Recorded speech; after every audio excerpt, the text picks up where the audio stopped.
Hi, and welcome to the HR Link, where we have people-first conversations that centre around the humans inside your business.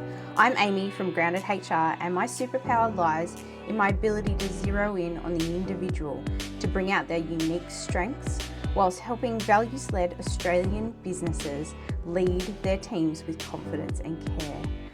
Here you'll find simple, people-first HR conversations and tips to take the stress out of managing your team and put the humans at the centre of everything. So let's jump in. Welcome to today's episode. Today I want to talk about the mistakes that I see small business owners make all the time.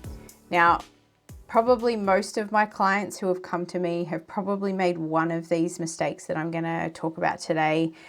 And I'm not here to point the finger. I'm not here to, make you feel bad. I am here to basically encourage you to ask questions.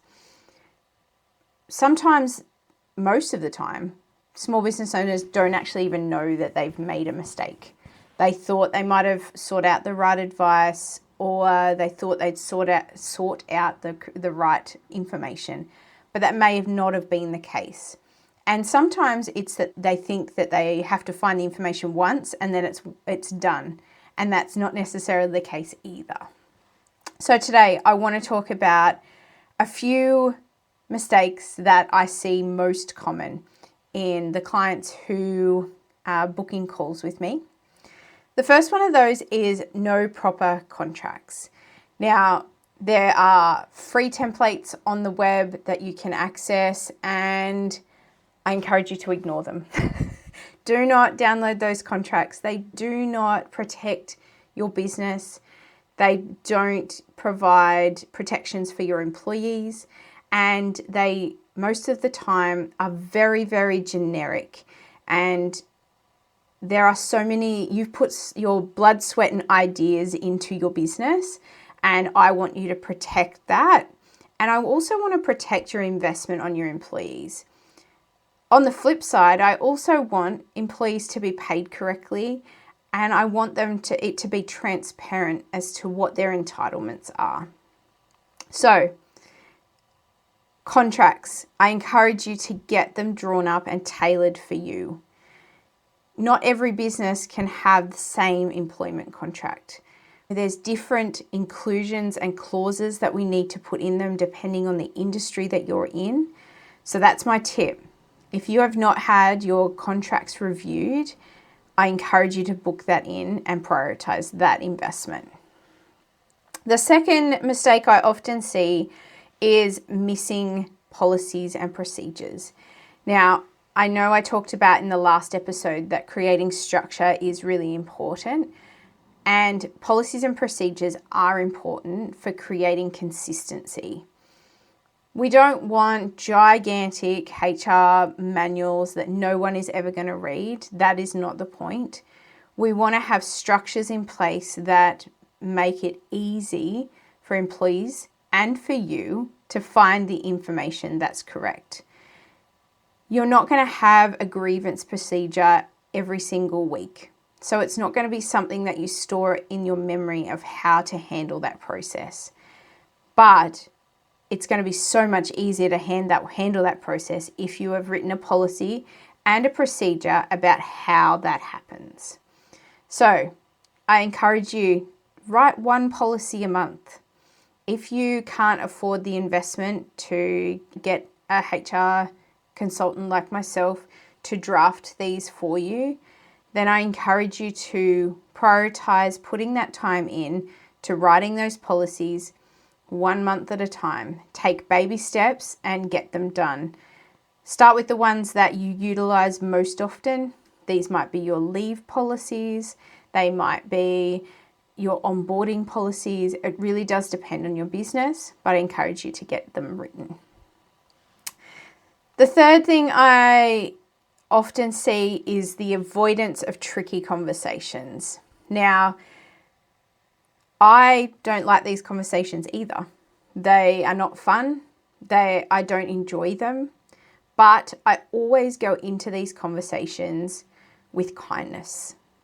We need to realize that we're speaking to another human who are also probably nervous the same as we are.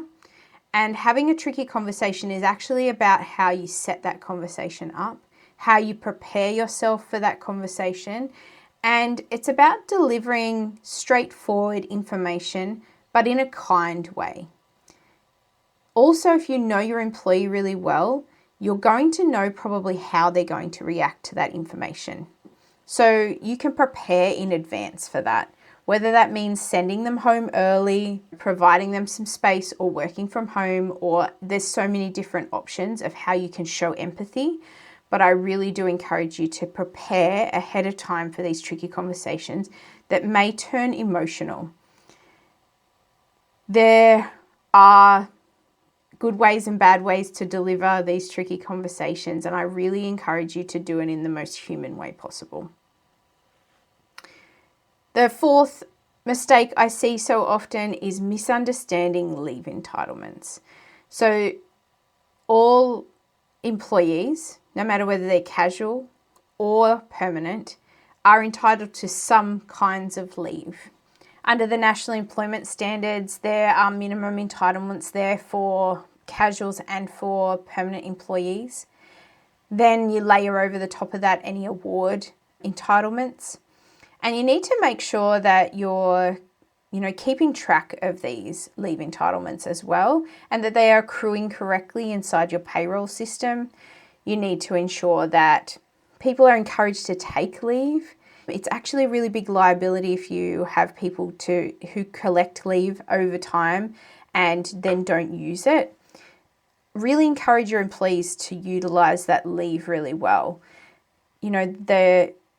They will benefit from having the time away from work to clear their mind, to spend time with family and all of those kind of things. And it's their entitlement. They are entitled to use that leave when they see fit. So I encourage you to keep an eye on your entitlements, on your leave liabilities, and also encourage your employees to book their leave ahead of time. The final mistake I see so often is inconsistent record keeping. Now, by this, I don't necessarily just mean payroll data, pay slips, timesheets, all of those things that are legislated. I also mean records of conversations you've had. It's really difficult to performance manage a person later on down the track if you haven't kept good records of conversations you've had previously with them. So if you have a conversation with an employee, either reiterate it in an email in writing so that it's very clear for the employee and yourself, or keep a diary note. I have files of diary notes, which I may never need ever again. But to cover yourself, I encourage you to keep those diary notes. So start today. If you have a conversation, if you have a difficult conversation, make sure you get it down in writing. Now, I've experienced so many of these situations with so many different clients, from really small clients right up to really big ones. And quite often they've sought advice and it's been the incorrect advice. I've had clients who were utilizing the incorrect award for their business. Therefore, that meant that their employees were classified incorrectly. They were receiving incorrect allowances. Their pay rates might not have been the same. Some of them had clauses in their contracts that were now made illegal. Things like pay secrecy and those kind of things, which you are not allowed to include in contracts anymore. So I really encourage you to have a look, ask questions, be inquisitive about the contracts, the documents, the information that you're collecting all the time. When you cover all your bases, when you do all of these, basic things well, you're going to be able to be more confident in your role. You're going to be more confident in the way that you lead your business. When you're not having to make decisions all the time and it's written on paper and it's a standard process, you're actually taking a lot of the overwhelm away from yourself. So I really do encourage you to do these things. Today, I would like to offer you our free checklist. We have created a contract checklist for you to work through to review against your contract agreements and review whether there's things that you might be missing in your employment contracts. I'll make sure that the link for that is in our show notes, and I hope that you have found today's episode super helpful. If that's the case, hopefully we'll catch you next time. Thanks for joining me today on the HR Link. If you found this episode helpful, make sure you hit subscribe or follow so that you don't miss out on any future episodes. We always aim to help you lead your team with confidence and care. And if you're ready to take the next step, I encourage you to explore the HR Link. It's your HR partner in your pocket. We provide practical, people-first support to Aussie Australian businesses. You'll find the link below. But up until next time, keep leading with clarity, care, and confidence, and we'll see you then.